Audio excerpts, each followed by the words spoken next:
सभी विद्यार्थियों का स्वागत है। आज जिस लेसन के बारे में हम पढ़ेंगे उसका नाम है ख्याल।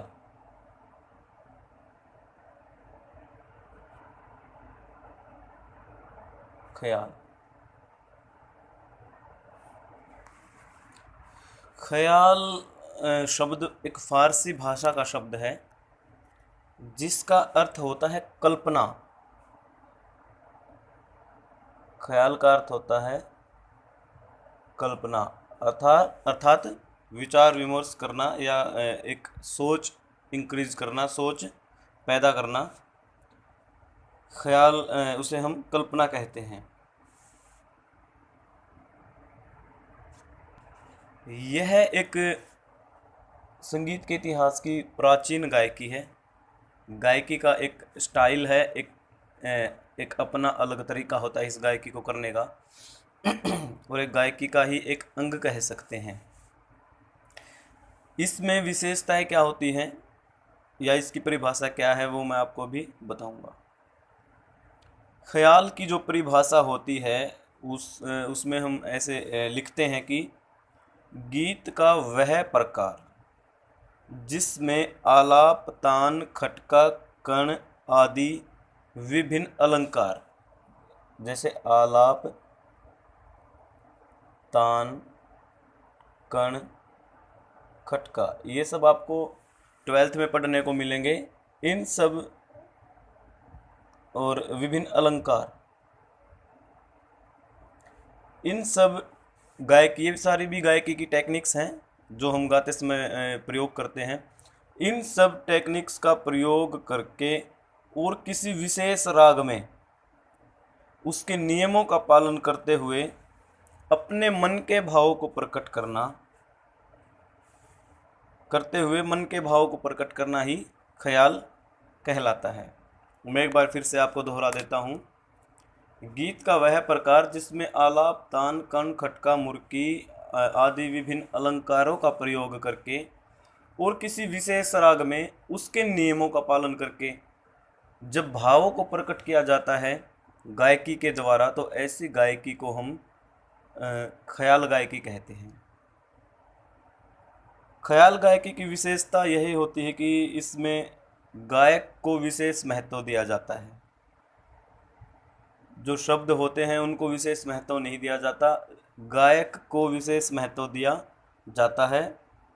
ऐसी गायकी में जो स्वर गायक लगाता है उनकी सफाई और एक सिंगर ने अपने गले को किस प्रकार से तैयार किया है उस तैयारी पर विशेष बल दिया जाता है, अर्थात विशेष जोर दिया जाता है। वही चीज़ इम्पोर्टेंट मानी जाती है कि सिंगर ने कितनी तैयारी कर रखी है, कितना उसने रियाज कर रखा है, उसका गला किस प्रकार से काम कर रहा है, स्वर अच्छे लग रहे हैं या नहीं लग रहे हैं, साफ सुथरे लग रहे हैं या नहीं लग रहे हैं, आदि इन चीज़ों का ख्याल गायकी में ध्यान रखा जाता है। और इस गायकी में गमक का प्रयोग हम बहुत कम करते हैं।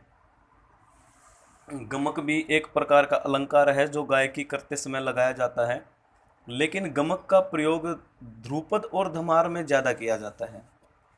ख्याल गायकी में गमक का प्रयोग बहुत कम किया जाता है। इस गायकी में जो स्वरों की जो सौंदर्यता होती है ना, जो स्वर लगाते हैं, जो सिंगर स्वर लगाता है, जो स्वर हम यूज़ करते हैं, जिस राग में भी हम ख्याल गायन कर रहे हैं उसमें हम जो स्वर यूज़ करते हैं उनकी सौंदर्यता पर विशेष ध्यान दिया जाता है कि गायक इन स्वरों का अच्छे प्रकार से कैसे प्रयोग कर रहा है, कितना सुंदर बना के वो अपने गले से इनको पेश कर रहा है। ख्याल गायन की जो प्रधानता होती है, अर्थात जो मेन इम्पोर्टेंस होती है, अर्थात जो इसका मेन मोटिव होता है, इसका जो मेन टेस्ट होता है इस गायकी का, इसमें जो प्रधानता होती है, मतलब जो फर्स्ट प्योरिटी होती है वो श्रृंगार रस की होती है। ख्याल गायन में हमेशा ज़्यादातर जब भी गायकी की जाती है किसी भी विषय पर, किसी भी रचना पर, तो उसका जो मेन मोटिव होता है, जो मेन प्योरिटी होती है, फर्स्ट प्योरिटी होती है, वो श्रृंगार रस की होती है। श्रृंगार अर्थात सजावट, जैसे हम किसी चीज़ का श्रृंगार कर देते हैं, श्रृंगार करने के बाद वो बहुत ज़्यादा सुंदर दिखती है, ऐसे ही इसमें स्वरों के द्वारा गायकी में श्रृंगार किया जाता है और यही इस गायकी की प्रधानता होती है। इस गायकी के दो प्रकार होते हैं। ख्याल गायकी जो होती है इसके दो प्रकार होते हैं। नंबर एक, विलंबित ख्याल।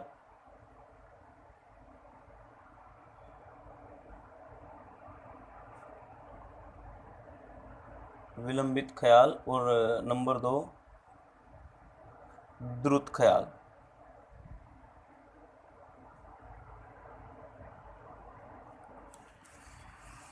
इस गायकी के दो प्रकार होते हैं, विलंबित ख्याल और द्रुत ख्याल। विलंबित ख्याल के बारे में सबसे पहले हम देखेंगे। जैसा कि विलंबित ख्याल में पहले ही नाम से ही पता लग जाता, विलंबित अर्थात विलंब, विलंब का अर्थ होता है देरी से, विलंबित देर तक, विलंबित अर्थात बहुत देर यानी धीमी स्पीड से जो काम हो उसे हम विलंबित कहते हैं कि बहुत धीमी गति से काम हो रहा है। तो इसको हम परिभाषित कैसे करेंगे कि जब बहुत धीमी या विलंबित लय में ख्याल की गायकी की जाती है तो उसे हम विलंबित ख्याल कहते हैं। अर्थात जब ख्याल को बहुत धीमी गति से गाया व बजाया जाता है तो उस ख्याल को हम विलंबित ख्याल कहते हैं। विलंबित ख्याल की जो गायकी होती है इसमें तबले का प्रयोग होता है और इसमें जो तालें प्रयोग की जाती हैं, विलंबित ख्याल में जो ताल प्रयोग की जाती हैं तबले पर, वो की जाती हैं एक ताल, झप ताल और तिलवाड़ा ताल। विलंबित ख्याल की गायकी करते समय हम तबले का प्रयोग करते हैं और तबले पर जो ताल बजाई जाती है वो एक ताल, झप ताल, तिलवाड़ा और चार ताल। एक ताल और होती है चार ताल। इन चार तालों का प्रयोग अधिकतर मात्रा में किया जाता है और धीमी गति से इसको ख्याल गायन को पेश किया जाता है और धीमी गति से ही इसकी पेशकश होने के कारण इसे हम विलंबित ख्याल कहते हैं।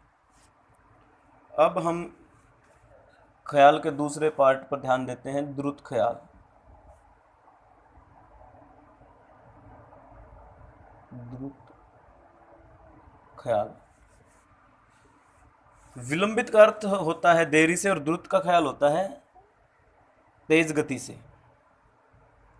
अर्थात तेज गति में गाए जाने वाला गीत या ख्याल द्रुत ख्याल कहलाता है। द्रुत का अर्थ जो होता है वो होता है तेज गति। तेज गति में जो गायन होता है उसे हम द्रुत ख्याल कहते हैं। इसे छोटा ख्याल भी कहते हैं। इसका एक नाम और है छोटा ख्याल। और विलंबित ख्याल का भी एक नाम और होता है बड़ा ख्याल। इसे हम छोटा ख्याल कहेंगे और विलंबित को हम बड़ा ख्याल भी कहते हैं। इसके केवल दो भाग होते हैं। विलंबित ख्याल में कोई भाग नहीं होते, लेकिन द्रुत ख्याल के दो भाग होते हैं। नंबर एक स्थाई और नंबर दो अंतरा। ख्याल गायकी अधिकतर द्रुत जो ख्याल की गायकी होती है उसमें जिन जिन तालों का प्रयोग करते हैं वो हैं तीन ताल, झप ताल और रूपक। तीन ताल, नंबर दो झप ताल, नंबर तीन रूपक ताल। इन तालों का प्रयोग हम ज़्यादा इस गायकी में करते हैं। बड़े ख्याल और छोटे ख्याल में एक विशेष अंतर होता है, वो होता है गति का। इसमें गति धीमी रहती है विलंबित में, और छोटे ख्याल में, द्रुत ख्याल में गति थोड़ी सी तेज रहती है। द्रुत ख्याल की जो प्रकृति होती है, द्रुत ख्याल का जो नेचर होता है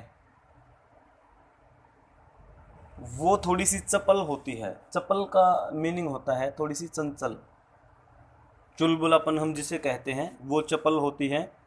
और विलंबित ख्याल की जो प्रकृति होती है, इसका जो नेचर होता है विलंबित ख्याल का, वो गंभीर होता है। एक दंत कथा के अनुसार ऐसा माना जाता है कि जो विलंबित ख्याल की जो गायकी है वो जौनपुर के सुल्तान हुसैन सरकी ने इसका आविष्कार किया था, और वो 15वीं शताब्दी में किया था। एक मत के अनुसार हम मानते हैं कि जो विलंबित ख्याल है, इस गायकी का जो आविष्कार किया था वो जौनपुर के महाराजा हुसैन सरकी ने 15वीं शताब्दी में किया। और जो द्रुत ख्याल ख्याल है, छोटा ख्याल, इस गायकी का जो आविष्कार किया वो अमीर खुसरो ने 14वीं शताब्दी में कव्वाली के आधार पर किया था। कव्वाली भी एक प्रकार का गायन होता है, आपने सुना होगा सबने कव्वालियाँ। उसके आधार पर इस द्रुत ख्याल का आविष्कार किया था। तो आशा है कि आपको ख्याल अच्छे से समझ में आ गए लेसन। धन्यवाद।